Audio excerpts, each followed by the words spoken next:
अस्सलाम वालेकुम नाज़रीन, आपका मेज़बान सैयद दानियाल आपकी खिदमत में हाजिर है।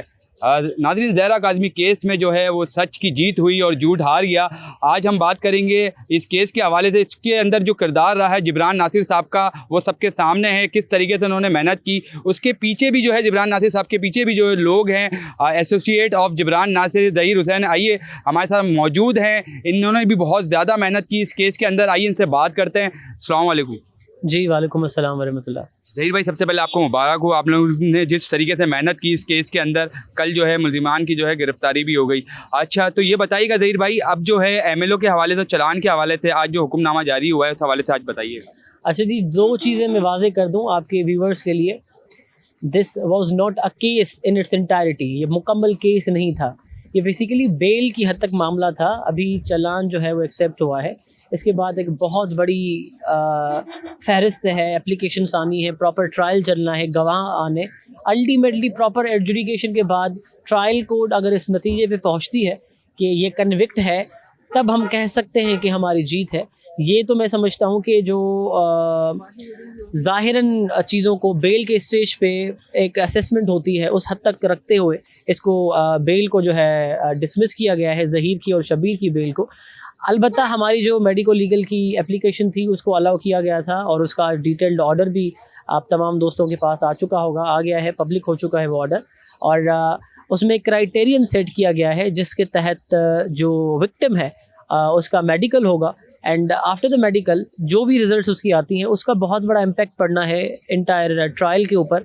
और 375 जो सेक्शन है रेप की एलिगेशन, जो अल्टीमेटली कोर्ट के सामने एक प्रोविजन रखा गया है जिस पे हम बारहा एम्फेसाइज़ कर रहे हैं, तो ये चीज़ अगर इसी की कोई रिपोर्ट आती है जो हमारे लिए सब्सटेंशियल ग्राउंड बन सकता है 375 सेक्शन को फिर से कोर्ट के सामने, ट्रायल कोर्ट के सामने प्रेस करने के लिए कि जनाब now this section is attracted, इसको चलान में ऐड किया जाए, एंड अल्टीमेटली जो कंसर्न या स्पेसिफिकली जो प्राइम अक्यूज पर्सनस हैं उनको उसमें ट्राई किया जाए।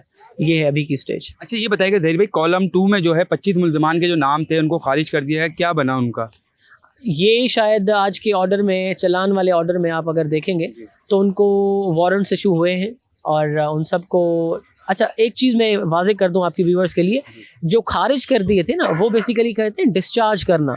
मैजिस्ट्रेट का कंसर्न, जो मैजिस्ट्रेट था उसका प्रेरोगेटिव है, उसका इख्तियार है कि वो उनको डिस्चार्ज करें, मगर दैट डजंट मीन कि वो हमेशा के लिए केस से बाइज़्ज़त बरी हो गए।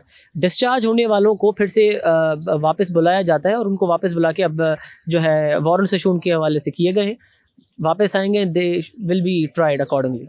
ये बताइएगा, तफ्तीशी ऑफिसर को मेडिकल के हवाले से क्या हुक्मनामा जारी किया गया है कोर्ट की जानिब से? अच्छा, ये मैंने आपके सामने बात रखी कि अभी हमारे पास ये ऑर्डर आया, तफसीलन देखूंगा क्योंकि तकरीबन आई बिलीव 6-7 पेजेस पे मुश्तमिल वो है, और उसमें जो है पुलिस सर्जन है, शायद उनको डायरेक्शंस है कि विक्टिम को लेकर एक प्रॉपर स्ट्रक्चर के ज़रिए एक कानून है जिसके अंदर बाकायदा तौर पे स्ट्रक्चर दिया गया है कि किस तरीके से उन पूरे फ़हरिस्त की कंडीशंस की कंप्लाइंस करते हुए आप मेडिकल करें, एंड देन वो रिपोर्ट सबमिट होनी है बिफोर द कोर्ट, और अकॉर्डिंगली उस पर जो भी आता है वो आइदर दिस वे और दैट वे किसी न किसी को फेवर करेगी वो चीज़। अच्छा, ये सिर्फ बता सकते हैं आप मुझे एमएलओ के हवाले से, कब हो गया एमएलओ बच्ची का, ये कुछ है बता सकते हैं? ये मैं माज़रत के साथ मिसलीड नहीं करूंगा आपके व्यूवर्स को, इसके लिए मुझे ऑर्डर पढ़ना पड़ेगा, और अभी तक क्योंकि कोर्ट टाइमिंग से तो अभी तक मैंने ऑर्डर पढ़ा नहीं है। Shortly you guys will get to know about this. बहुत शुक्रिया। ये थे हमारे साथ एसोसिएट ऑफ जिब्रान नासिर ज़हीर हुसैन। अब तक की जितनी भी अहम पेश रफ्त हुई है और जितना भी इनका किरदार रहा है, इस हवाले से अपडेट कर रहे थे।